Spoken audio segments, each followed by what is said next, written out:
যশোরের মনিরামপুরে নিখোঁজের ২ দিন পর মহাসিন মোল্লা নামে এক ভ্যান চালকের মরদেহ উদ্ধার হয়েছে। বৃহস্পতিবার সকালে উপজেলার মসিমনগর ইউনিয়নের পারখাজুরা বাউরের রামপুর ঘাট থেকে থানা পুলিশ তার অর্ধপচা মরদেহ উদ্ধার করেছে। নিহত মহাসিন চালুয়াহাটি ইউনিয়নের চালুয়াহাটি গ্রামের জাহেদ মোল্লার ছেলে। তিনি গত মঙ্গলবার সন্ধ্যা থেকে নিখোঁজ ছিলেন।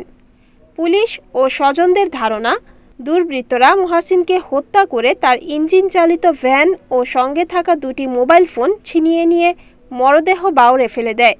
পরে মরদেহটি ভেসে এসে রামপুর ঘাটের একটি বাঁশঝাড়ে আটকে যায়। তবে পুলিশ হত্যার কারণ সম্পর্কে কিছু নিশ্চিত করেনি। নিহতের বড় ভাই মিলন মোল্লা বলেন, মঙ্গলবার বিকালে মহাসিন ভ্যান নিয়ে বাড়ি থেকে বের হয়। সন্ধ্যার আগে শয়লা বাজারে তার সঙ্গে আমার শেষ দেখা হয়। তখন সে আমাকে বলে, বড় ভাড়া ধরে আসি। এরপর আর তার কোনো খোঁজ পাইনি। বুধবার এ ঘটনায় থানায় একটি সাধারণ ডায়েরি করা হয়। সকালে বাড়ি থেকে প্রায় ৪ কিলোমিটার দূরে রামপুর ঘাট এলাকায় বাউরে মহাসিনের মরদেহ ভেসে থাকার খবর পাই।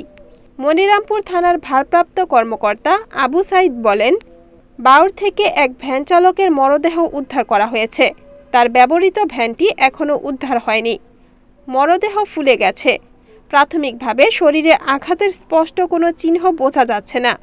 ময়নাতদন্তের জন্য মরদেহ মর্গে পাঠানো হচ্ছে। প্রতিবেদন পাওয়ার পর মৃত্যুর প্রকৃত কারণ সম্পর্কে বিস্তারিত জানা যাবে। রিপোর্ট উত্তম চক্রবর্তী, NNTV, যশোর।